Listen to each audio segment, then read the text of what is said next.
Welcome back to Feedback Control Systems. This is Module 3.1. We're going to talk about state space representation. The objectives of this module are to define what state space representation is, look at some examples. We're going to look first at electrical examples, RL and RLC circuits, and then look at a matrix form of these state equations. So first, let's talk about a state space representation. So in the controls discipline, there's more of a classical control and more of a modern control theory. State space is really a modern control theory, and it's really utilizing the time domain. Now, I know a lot of what we've looked at so far is in the Laplace domain, the frequency domain. However, state space, there's a way to look at this in the time domain, and so I want to kind of introduce that now. And it is also called a unified method, and it can handle some nonlinearities that sometimes the classical approach may not be able to handle as well. So in terms of some definitions, first we're going to start with state variables. So state variables are a subset of all possible variables. So this might include things like inductor current, capacitor voltage if you're in an electrical circuit, or maybe position if you're in the mechanical, either a translational position or a rotational position if you're in a mechanical system. So it's a subset of all these variables of these energy storage elements. So when you think energy storage elements in electric circuits, that's your inductor, your capacitor. The inductor stores energy in the magnetic field, the capacitor in the electric field. Or in terms of a mass or spring system in a mechanical sense. Now, the next definition are going to be state equations, and these are going to be n first-order differential equations in terms of the state variable. So I emphasize first-order differential equations. So when we go through some circuits, we're going to do everything we can to keep everything in a first-order differential equation. So this might be representing things in terms of variables that may not be as obvious to you, but we'll talk through those as we go through that. So the key here is we're going to have n set of first-order differential equations in terms of these state variables, okay? And then we're going to talk about output equations. And so an output equation is going to be the algebraic combination of these state variables with various system inputs. So we're going to have various inputs to the system. Think back to our voltage applied to our machine, a torque or force in a mechanical system, maybe a voltage input in an electrical system. So they're going to be the output equations are the algebraic combination of the state variables with system inputs resulting in all other system variables, okay? So these are just definitions to start us on the path. A lot of times working through some equations I think really will help and bring this home. Now finally we're going to talk about our state space representation. So a state space representation is our state equations and output equations which represent the system that's going to be modeled. Okay, so that'll be our state space representation, and we'll look at a variety of these going forward. So first we're going to start with a simple RL resistor inductor example in an electric circuit. So we see the circuit here. We have an input voltage, we have a resistor and an inductor, and it's a series circuit, so there's one and only one current that is flowing in that system. So first, we can use circuit laws like KVL, Kirchhoff's voltage law, and to derive our state equation.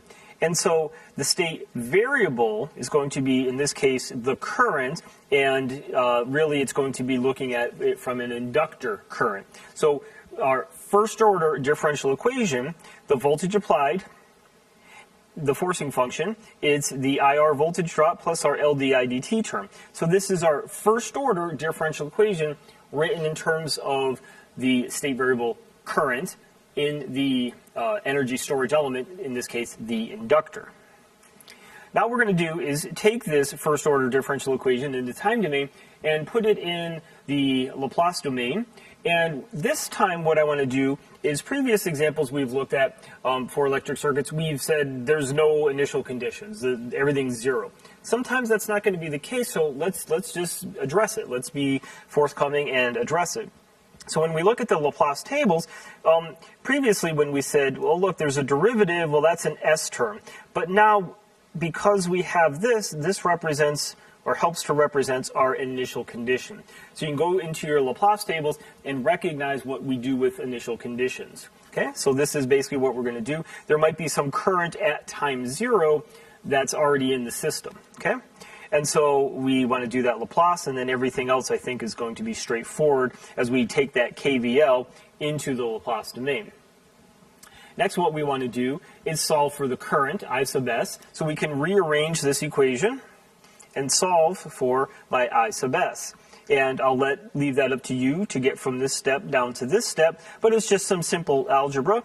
And again, notice that this term right here has our initial condition term right there that we hadn't seen previously when we did our Laplace examples. So we're going to carry forward some initial conditions in some problems as we go forward. So very important that you be able to handle that case. Okay, and so if we solve for IS giving a unit step input where our voltage is U of t, so what is that step voltage look like in the Laplace domain? So we can go again to our Laplace tables, and what we'll see is there's a step input, looks like a 1 over s term. So notice in this equation, there's no longer v sub s, but instead the v sub s can appear as a 1 over s term. Now, we have our equation here in the Laplace domain, and now what we want to do is solve for I sub t using our inverse Laplace techniques. And again, going from our tables, looking at this equation, we can go to our Laplace table and solve for this current as a function of time. Also, again, noting to include the initial conditions. Now, as a side note here, we could have also solved, because this is a first-order differential equation, you might argue and say, well, why do we have to go to the Laplace domain just to do an inverse Laplace to get to the time domain? I know how to solve first-order differential equations directly, and I know it's a exponential response where for a circuit with an inductor and a resistor, I have a time constant L over R, so what you would see here in your expression would be e to the minus t over tau, here and also here. So again, if you are comfortable solving that first order differential equation directly in the time domain, again, and you know how to handle initial conditions with that, then absolutely go ahead and do it. Otherwise, again, we're going to be using Laplace a lot in this class, so I'll let you look at it from this perspective. Okay. Next, so that would be our equation that we solve for in the time domain. Now what I want to do is look at our output equations in terms of both I sub t and v sub t. So if I look at my output equation, well, what are you interested in? What are you interested in measuring? Perhaps I'm interested in not just knowing what the current is, but what is the voltage across that resistor or the voltage across the inductor? Well, here are two output equations that describe that in terms of I sub t and I sub t and v sub t in case of the inductor. Okay. So we can use our state variable I sub t here. We can use our state variable I sub t to write our output equation and go back to the definitions on the previous slide. Hopefully you'll see this all sort of tied together. And then finally, our state equations are usually written with no term in front of the derivative. Just like in the Laplace domain, we try to keep that highest order s term, so s squared, with nothing in front of it. So again, what we could do relative to these equations for what we're showing here, this state equation, we can divide by L, and that way we don't have any term in front of it. So again, you might look at this method as well as a sort of an alternative relative to the state equation. Okay. Now I want to step it up and let's add a capacitor to that RL network, leave it in series, and so now I have a series RLC network as shown here. Because it's a series circuit, the current is going to be the same. I have my forcing function, my excitation voltage applied, and I'm getting a current as shown here. So similarly, we have a state variable, which is going to be the current. And again, looking at the current relative to the inductor energy storage element. And notice now, if I want to write my capacitor voltage, I have to write it in terms of that state variable current. Okay, I could write that as shown there. So that's my KVL. And one thing I could do is let's convert this equation to charge. Let's remember there is a relationship with charge where the charge, okay, is I and t, sort of in the integral form. So if we want to think about that, if we substitute I, it's the change of charge with time. So either solving for charge, it's the integral of current, or looking at current, it's the derivative of charge. So by taking that substitution for this differential, you can see how we go from here to here and substituting the state variable to charge as opposed to current. So you might just say, well, wait a minute, you were saying on the previous slide, first order differential equation, now you're at a second order differential equation. What is going on? So I would say, just bear with us and then let's look going forward. So just like I could hear you thinking, but we can only use a first order differential equation. So this right here, right, this is a first order differential equation as we had shown previously.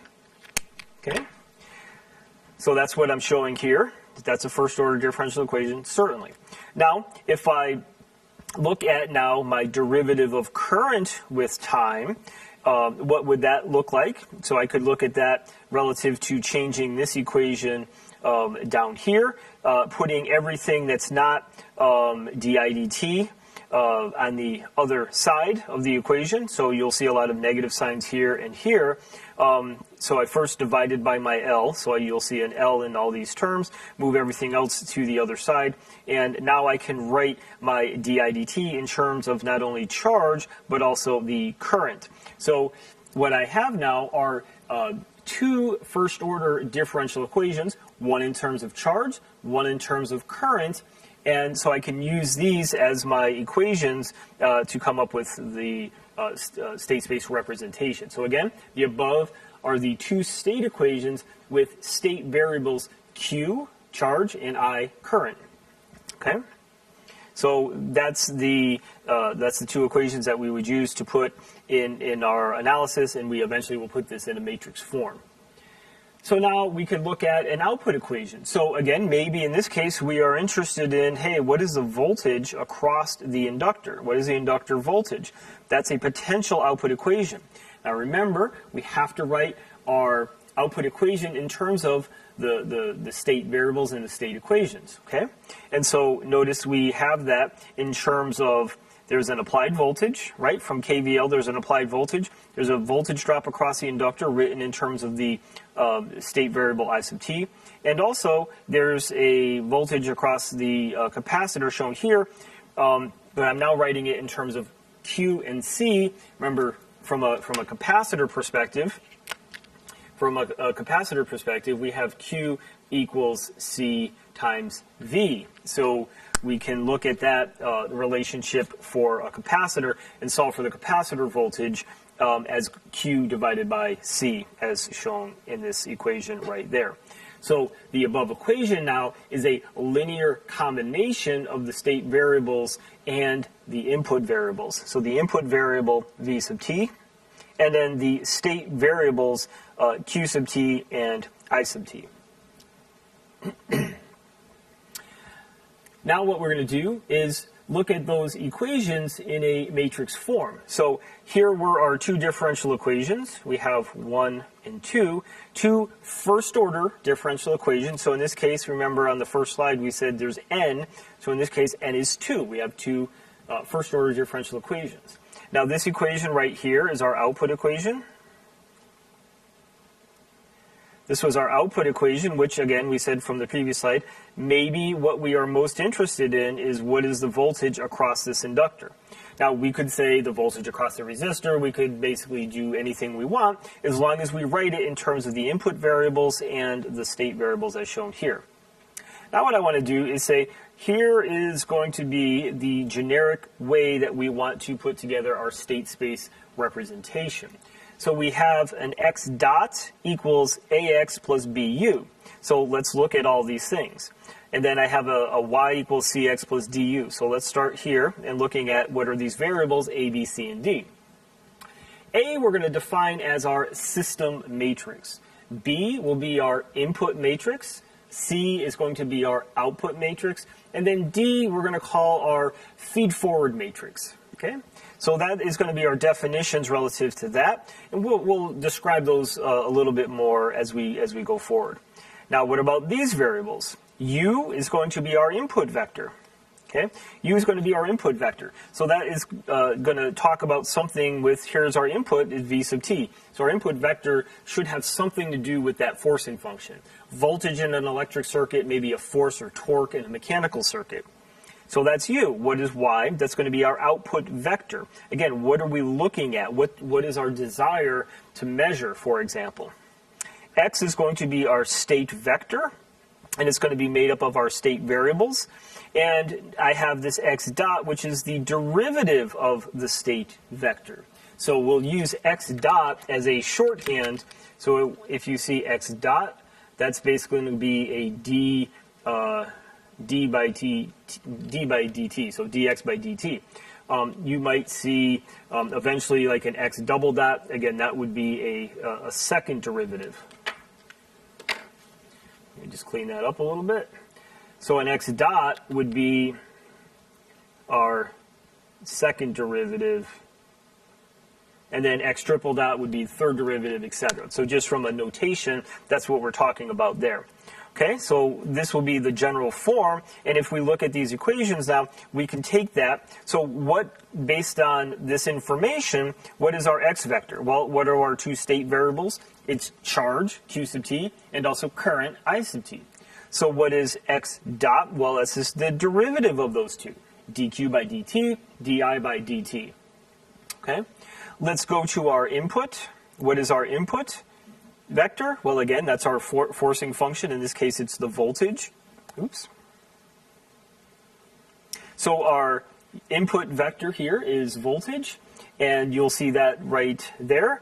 And we can now go to maybe our A matrix right here. And as you look at your A matrix, so I have x dot, which is this, equals A times x. So if I were to put, for example, my q sub t, I sub t here, okay, so I now have an x dot equals A times x. So if I look up above, dq by dt, there's only an I sub t term. So dq by dt, there's no q2 term, that's why there's a 0. There is an I term, that's a 1. If I look at my second equation now, my di by dt, relative to my q and my I terms, my q term is minus 1 over LC, which is right there. And my I term is minus R over L, which is right there.